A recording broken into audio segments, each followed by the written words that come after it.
अस्सलामुअलैकुम। खबर शामिल करेंगे मोहम्मद शाहवेज़ नुमाइंदा की कोट छट्टा में इंडस हाईवे की तामीर और मुरम्मत का काम इंतहाई सुस्त रवि का शिकार।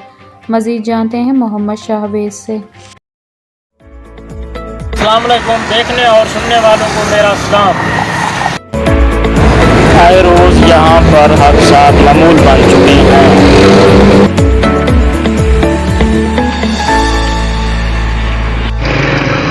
यहाँ पर सूरत हाल आप रोड की लाइव देख सकते हैं, बिल्कुल डिस्टर्ब हुई पड़ी है रोड। हम नाज़रीन इस वक्त मौजूद हैं कोट छट्टा बाईपास के ऊपर जो मेन शराह है।